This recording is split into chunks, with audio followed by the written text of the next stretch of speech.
Hello, everyone. Welcome back to the Physical Therapy San Pedro podcast.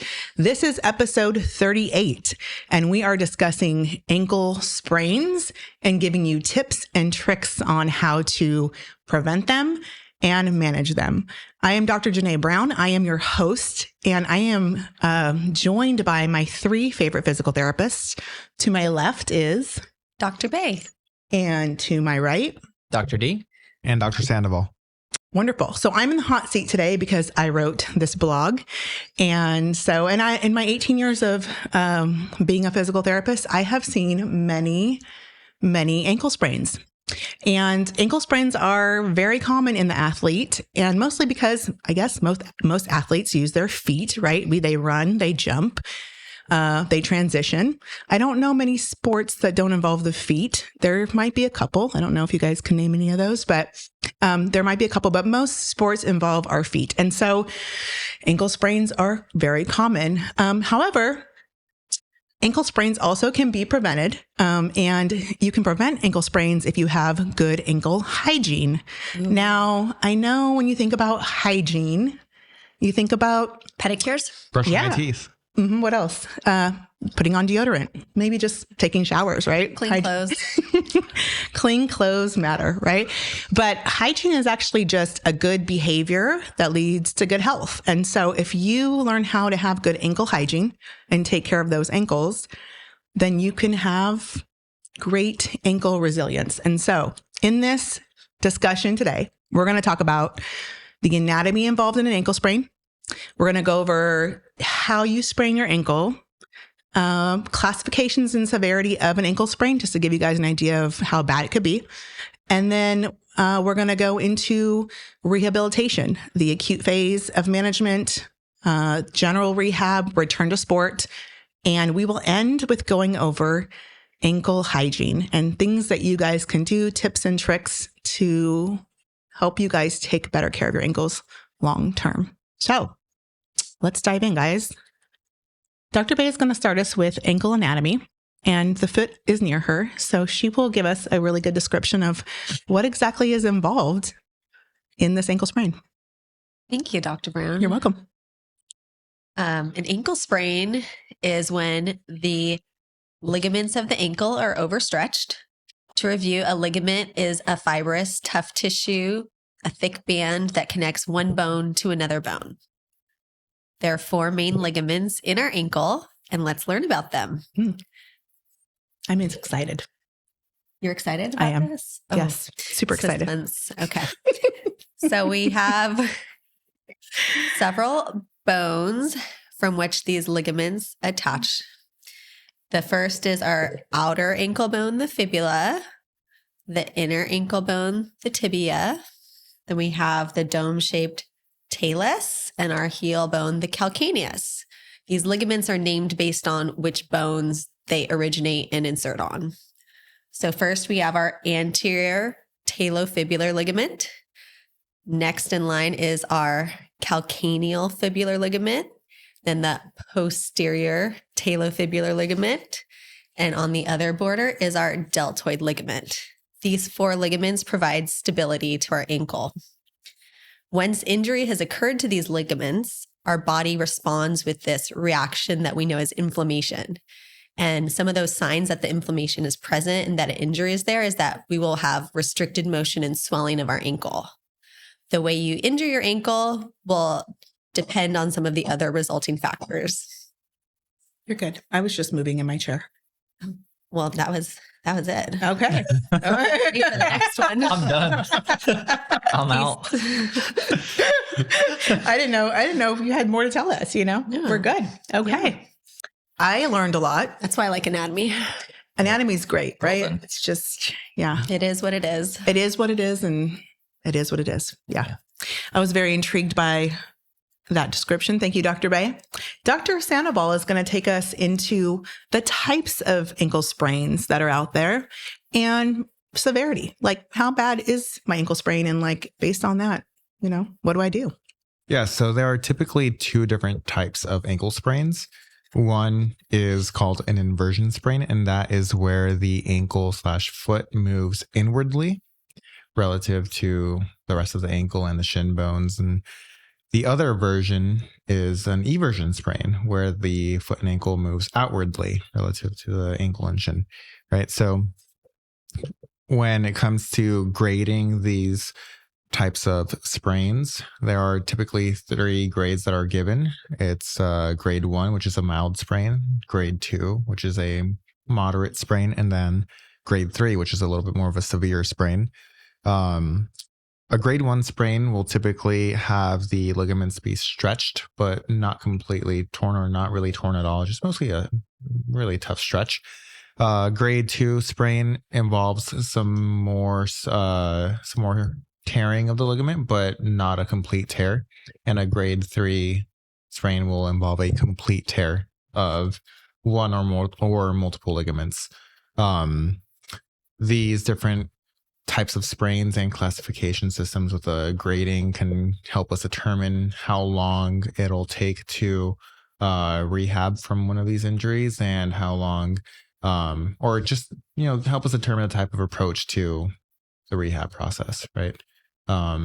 You will have different types of limitations associated with each of these sprains, and not all ankle sprains look the same. And so I'll let Dr. D and you talk about that, Dr. Brown. Yeah, it's true. And I think there's some overlapping stuff. We're going to talk about the management of it, the treatment of ankle sprain, but there is some overlapping, and it does depend on the grade and kind of this information for sure.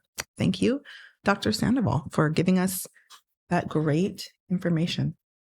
So, Dr. D, you're up.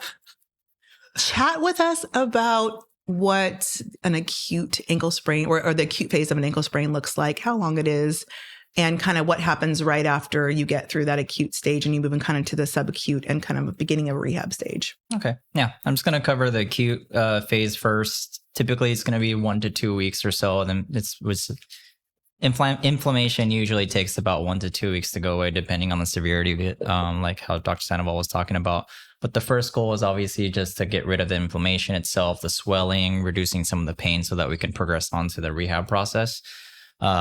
Everyone's probably heard it before. Rice is usually what we start off with, depending on the severity of it. So we rest it, we ice it, we compress it, we elevate it, just to reduce a lot of the stuff that we were just talking about before as far as pain, swelling, inflammation. But pain management gets a little bit iffy. As much as possible, we want to minimize the amount of medication that we're using. So I think we lean a little bit more so on the side of not using it and using PT as an intervention more than medication. But I think it depends on the severity again. And if it's limiting their daily activities and stuff like that, then we might need to use something. But again, if it's a close to grade 3, you might have to have some type of medical evaluation done by a doctor if surgery is necessary. I don't really typically see it very often in the clinic, but sometimes it is necessary. But I think the main thing when you're first starting off is making sure that we are moving the ankle too at the beginning. A lot of doctors will start off by just saying, immobilize it, don't move it, it'll go away. But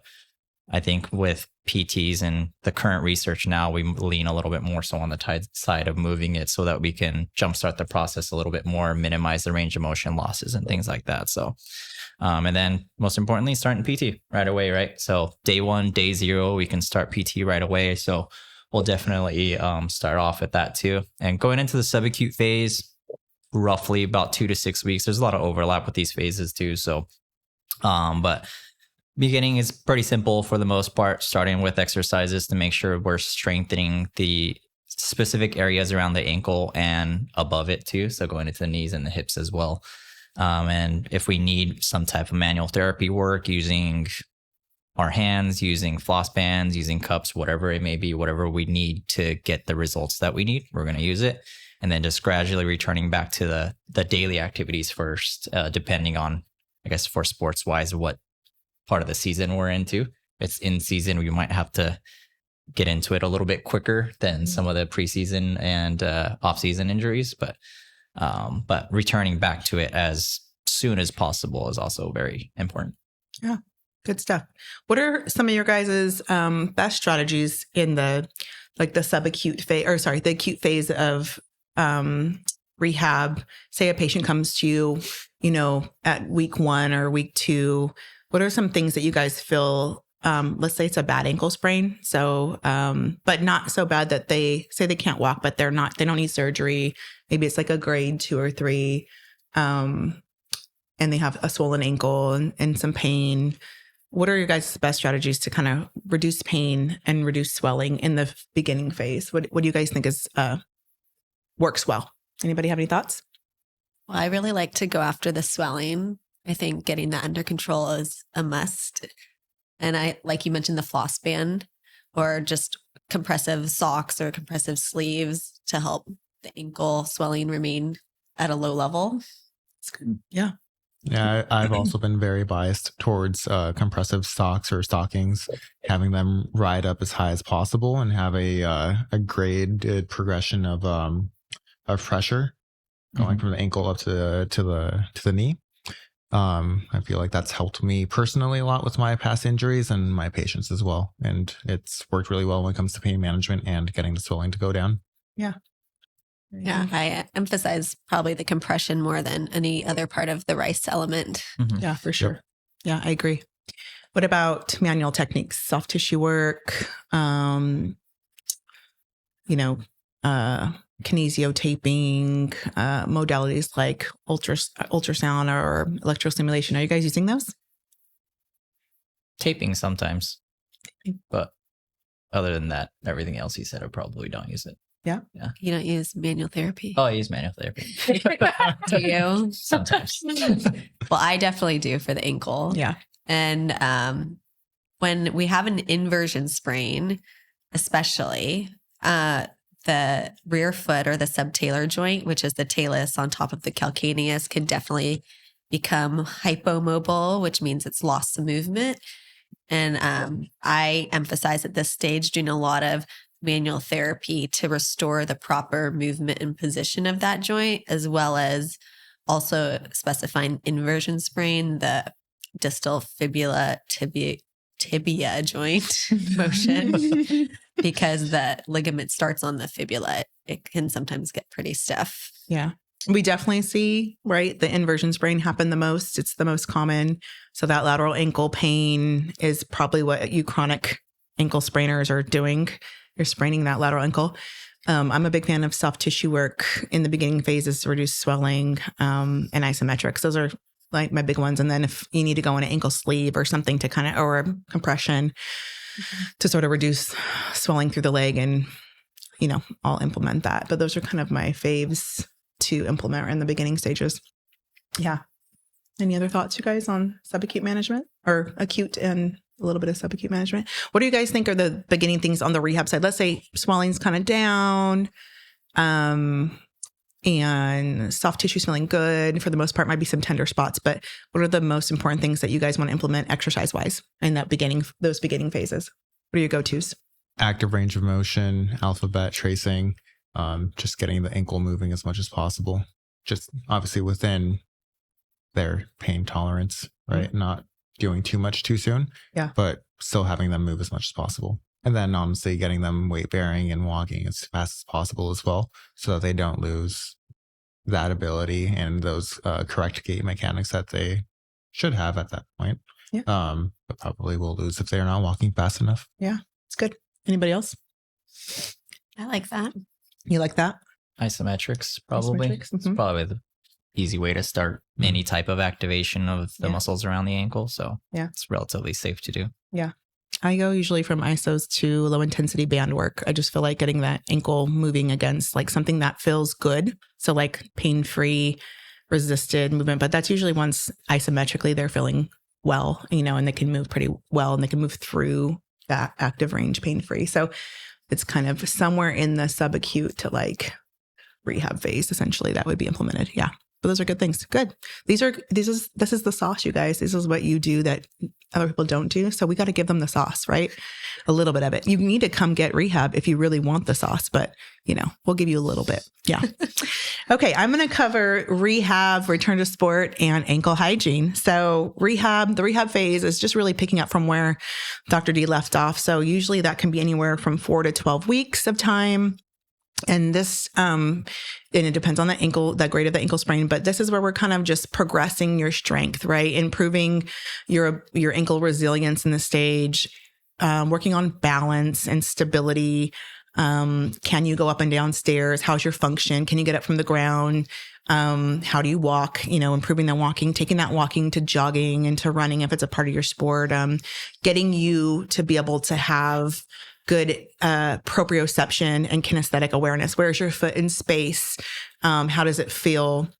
And so we should be kind of out of the pain phase in this stage. We might touch the ankle still and do some soft tissue work, especially if, rehab is not always linear. It can be bumpy. So sometimes we try a little bit, or you try a little bit and don't tell us. And then we're back in, we're back in that manual state of doing some soft tissue work and some manual work. But pretty much we're focused here on really building strength. And that can move into a little bit of power towards the end of this rehab stage, this long area, and working on, jumping, cutting, transitions, just higher level of neuro reeducation, essentially, during that rehab phase. So that's kind of all encompassing. And then we'll move into return to sport, which is typically going to happen around 8 to 12 weeks and could go longer depending on how bad that ankle sprain is. And return to sport is really just focusing on your sport. What do you have to do for your sport? Do you have to kick a ball? Are you jumping? Are you landing? Are you cutting, pivoting? Are you on skates, and because you play ice hockey? What do you have to do? And what level of, are the things you have to do? And we try to help you figure that out. Are you a dancer? Are you getting up, up on those toes? And you have to really be able to be really stable, right? So everybody's a little different here. And that is us taking the time and our expertise to figure out and help you figure out what you need to do and how we can help you sort of get there. And then in this phase, we also do functional testing. So we're going to check some of our objective tests, which we don't have a great plethora of these, right? But I think when we know sort of what an athlete needs to do for the sport, a lot of it is return to sports testing based on your sport. And then we have some good tests and measures that we can implement to sort of objectively assess your injured ankle, your sprained ankle versus your non-sprained ankle to see, are those equivalent or close to equivalent? And that's the goal, is to try to get that symmetry, sort of there, right? And then after rehab, we go into sort of the maintenance phase, like the things that we want you to do forever. Ankle hygiene. These are the things that, based on your particular injury, or maybe your ankle could be a rigid ankle, or it could be a very flat foot. Everybody's foot and ankle are a little different. So based on your foot and ankle, these are the things that you need to keep doing or keep in your life forever to prevent another ankle sprain. And if you can get good at keeping those things in your life, then you can reduce your risk of injury. And you can't prevent everything. You guys have heard that before from us.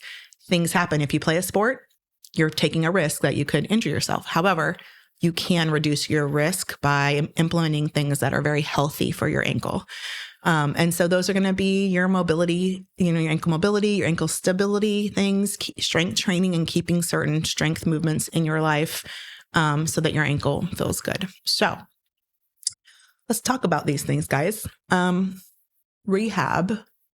What are your favorite things to put in an ankle sprain rehab program? Maybe in that phase where you're just focusing on strength training. Let's talk about some strength stuff. We'll start there.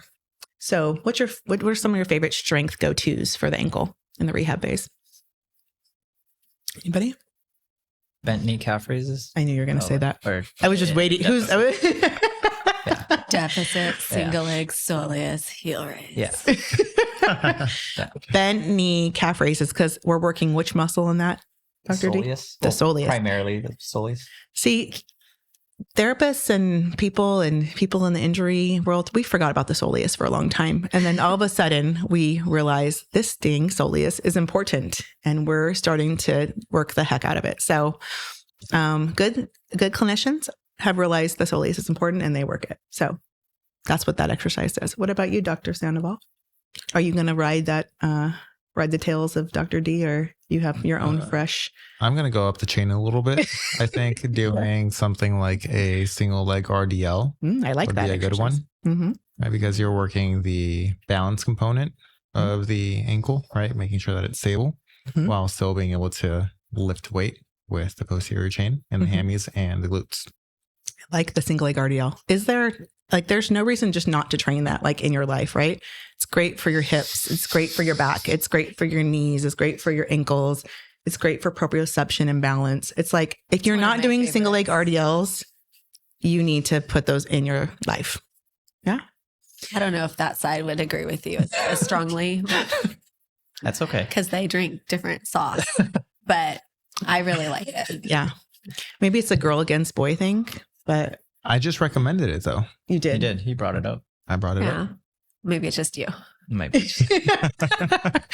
What about you, Dr. Bay? Or do you have any, what are your strength favorites for the ankle? Last night, I actually taught an ankle emphasis dance strength class. And one of the ones that I implemented in that class was multiplanar lunging, transitioning the weight across the ankle through different ranges, different reaches, and alternating the directions. So you have to react. I really like that for the ankle.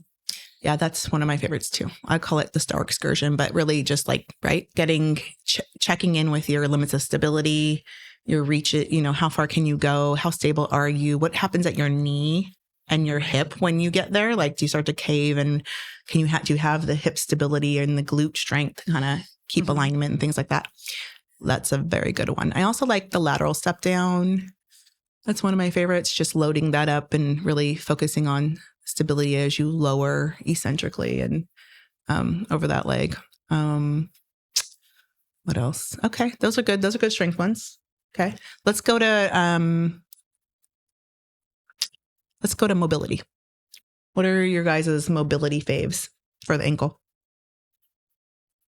Anybody? Mine is the wobble board.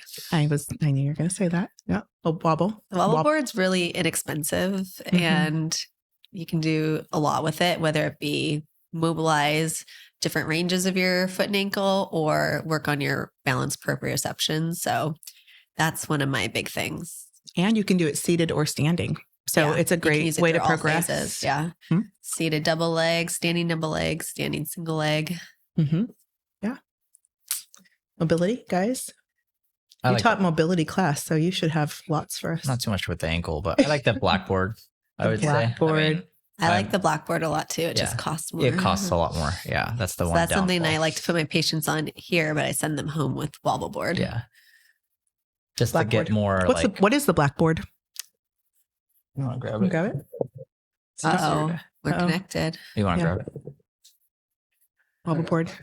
We have our Vanna White. Oh, okay. I Yeah. got it. There you go. It's a little board separated basically where the heel will go and the forefoot would go, and it moves in isolation. So when we're talking about, say, the foot moving in relative motion, so we're not supposed to have both of the front and the back of the foot moving both at the same time. Ideally, they should be moving independent of each other. So like what Dr. Bay was saying earlier, certain parts of the ankle could start to get limited based off of the inversion or eversion sprains that we have. So for us to regain some of that relative motion back, we use something similar to this. Yeah, and what he said makes a lot of sense, because if your ankle both move at the same time, that's really what a sprain is, right? So the ankle both goes this way or it goes that way. That's how we sprain. So if this guy's not stable while this guy's moving, or vice versa, we have a problem. Yep. Yeah. Okay. I like the blackboard. The blackboard is awesome. What about you, Dr. Sandoval? I concur with You both concur? of these things. You like this? Yes. Very good. I actually want to learn more about the blackboard. I'm currently in the process of learning more about it for some of my patients and myself. So yeah, I like what they said. Perfect. Yeah. I'm in agreement. Yeah. I mean, you can't go wrong with basic mobility basics with just ankle circles and, alphabet. You moving your ankle is important, even just going through, cars and just kind of moving your ankle through those motions. It's just important that you actually have good, you're keeping mobility in your life. These are just kind of some advanced tools that we feel like will also help you just further that mobility. So good stuff. Okay. Let's go to flexibility. I guess mobility and flexibility are the same, but let's not the same, but you might use some of the things, but let's go to flexibility, where we're working on more ankle, what were the muscles that are involved in the ankle and foot and lower leg. You have any favorites? I mean, my favorite, gastrocnemius. stretch, which would be our longer calf muscle that crosses the knee. Mhm. I use yoga variations and down dog for that. Yeah. I like how it attacks the whole posterior chain. Yeah, I'm a down dog girl too. I love getting in that position and trying to work on flexibility there for sure. Dr. D? You go first. I think if we're trying to work the flexibility components of a muscle in a more loaded position, I would go with more of just a traditional eccentric heel raises from hopefully a deficit position. So getting the heel to go below the toes, I feel would help lengthen out the soleus and lengthen out the gastroc depending on the positioning that their knee is in. I think that's one of the ones that I like the most when people have that limited dorsiflexion because of calf tightness. Yeah. I'm a big fan of the like a dynamic calf stretch too, where kind of like your back knee is bent and you're working like bent knee to straight knee, kind of like working the soleus to the gastroc. Because I think the problem with like the calf is a lot of people are taught to stretch the calf muscles, which are the main ones involved in the lower leg, right? Statically, right? And so it's like, hold this for 30 seconds. And I feel and you guys might too, that like there's a component where you just need to move with it, which is kind of what you're saying as well. Just the movement of it gets your flexibility there and getting below it. Yeah, it's good. So dynamic stretching, don't just hold that calf stretch all the time. You need to move through the movement, right? Yeah. Even a half kneeling like dorsiflexion stretch is a little bit of mobility and a little bit of flexibility, but we want to move it. We want to like not just stick it and hold it. Yeah. All right, let's go to plyos. We'll end on here. So plyos, give your sauce for what do you like to do to improve power, landings, things like that. Any favorites? You gonna say something? You leaned in like this. Oh, I'm ready to hear everyone's opinions. But I mean, don't you want to go first? Yeah, we can start with pogos. That's a very easy one to start with, right? Sure. You're starting with both legs at the same time. You're just jumping in the same position, right? Yeah. It doesn't really require you to travel anywhere unless you want to include that element in there as well. Yeah. And I think it's relatively safe because you're using both legs at the same time. And then you can then progress things from there. Yeah. Why are pogos important? Like, why do you guys like them? What's good about a pogo? I would say rhythm and coordination. Timing is probably the more important part. I mean, you can like scale it as much as you want to because you can start relatively on the lighter side intensity wise, and then you can progress it higher. So it really kind of just depends on what you're trying to get out of it. Yeah. Because if you can't really time it right from the beginning, there's really not going to have much force production to begin with. So yeah. Pogos are great at building tendon resilience too. So I think that's one reason why we like them. But as it relates to like Achilles tendon, patellar tendon, but also just a quick short landing. Like you can control it. You're not going so far, right? In the beginning. And then if you wanted to take it up, you could build that length and stuff. So it's nice for that reason too, that you can kind of play safely, and then kind of make it a little harder, even going, moving that from a pogo to like an alternating or, a scissor or whatever it is. Yeah. You have a favorite? Well, I will just say that a lot of times I start my athletes jumping not against gravity, but on the Pilates reformer. So I can start them earlier in a pain-free space. But yeah, definitely. I love starting with pogos, and then we just address the demands of the athlete's sport, right? Yeah. Do they need to get low? Do they need to work on the emphasis of yielding, or do they need to work on their height and work on the emphasis of overcoming? Yeah. Yeah. I like to start in the performer too. That's my usually initial place. Then I like to go to like a snap down where we're like prepping a true jump. And then I like to build the jumps. So like adding some verticals with some linears with a transition, like building in the jumps, with transitions and stuff like that. Yeah. So, okay. That's our power stuff. Anything else for power for the ankle you guys can think of that would be sauce? So those are all the hygienes, yes? No, those were all of our favorites. Oh. Well, they can be.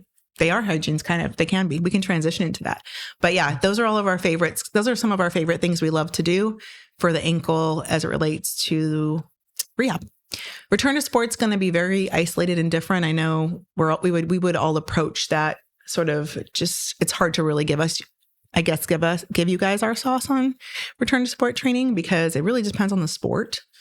Unless you guys have any thoughts on if there's any like return to sport things you feel like are really important. I guess we could say generally the things that should happen before we clear somebody. Do you guys have any thoughts? What should really happen before we let anybody go back to their sport? Should they like start playing their sport while they're in PT? Yes. Yes. To a degree. Yeah. I would definitely want my athletes starting with me so I can figure out what if there's any problems that arise, right? Testing. Is there any special tests that you guys love? Yeah. Y balance tests, Dr. D? Mm-hmm. Yeah. So there's a version of the single leg RDL that's a dance specific test. It's called the airplane test. But I do for all my dancers, I do the kind of cluster of point tests. Okay. Guys, anything else I missed that you might really love in the return to sport phase? Lateral hop test. That's probably my favorite one. Lateral hop test. Yeah. Yep. Cool. Yeah. Okay. Yeah. Different hopping types of activities, making sure they can land correctly. Yeah. Mm-hmm. And then just generally speaking, we just want to make sure you can do all the things that your sport requires. So if you're a dancer and you need to do give me a jump name. Give me some. Yes. Then we want to video record that. Make sure you do it well. Make sure you're landing well. Landing is beautiful. And that you can do it without repetitively. Yeah, exactly. So we're going to make you do it. We're going to make you do it here. Yeah. So your ankle hygiene is a little bit of like all the things that we just talked about, right? You need to keep some of these things in your life. Like I love the single leg RDL, right? I think you need to do some sort of single leg balance activity. The single leg RDL is great for that because you're doing that. You can do that with weight or without weight. You can tap into a single leg RDL, but keeping balance in your life, keeping flexibility in your life. So finding some way to keep your calves and your gastroc and your soleus flexible and moving well. Keeping mobility in your life. Can your ankle move like in all these directions? Right? Is your ankle strong? Can you lunge? And can you do it in different ways? And can you produce power? How does it feel to do things that are powerful? And how are your movement mechanics in those things, right? So those are all things that you want to keep a part of your life. And we would recommend you just would continue some of the things that you learned in rehab and make those part of your ankle hygiene. So, and if you do that, and you don't have to do it every day, right? Like if you're strength training and you're working out, keep them in your life couple times a week, right? And I think if you do that, you're going to be in a better position. Some things you might need to do more daily because you might have limitation in you might have, restricted like dorsiflexion in your ankle. And it's important that you keep doing a dorsiflexion stretch regularly. But you need to keep hygiene in your life, right? Cool. Do you guys have any thoughts on any other hygiene things that you anything to add before we end? This isn't necessarily hygiene, but I just want to speak on behalf of ankle sprainers everywhere. I sustained my first ankle sprains before I knew anything, and they weren't severe, so I didn't get them treated. And I think we all know how that ends up bad. Yeah. So I just want to say if I could have done it different, even though my ankle recovered and I could return to my sports, I had recurring chronic ankle sprains and ankle instability down the line because of this. So I would say, even if you feel fine, get checked out. That's what I want everyone to know. It's great advice. It's great advice. And, the sauce in rehab or the sauce in basically dealing with an injury or getting through injury is finding someone good to get on your team. And so find an injury expert that you in your area or, somewhere that maybe has had some PT. We do PT here in the local LA area. Also we do PT virtually. So if you're interested in working with us, we can do that with you as well. But you need to find someone who knows how to treat ankle sprains, who works with athletes, who works with someone who plays a sport that you play, find somebody who knows what to do to get you back. Because I think that's the biggest and most important thing, is that you have the right people on your team, right? And so find those people. And again, you're struggling with ankle sprain, we would love to help you. If you want more information, you can go to our website where you can read this blog, because we wrote it all out beautifully for you if you like to read. You can also go to our YouTube channel and check out all of our wonderful videos on our podcast playlist. We have 38 there. And you can also listen to this podcast on your favorite listening platform, whether that be Amazon, Spotify, Apple. There's lots of options out there. So wherever you like to listen, you could listen to us. And yeah, check it out. Go binge watch it. Go binge listen. We're here for you, and we're excited to keep bringing you great content in the future. So thank you for tuning in, and we will see you guys next time.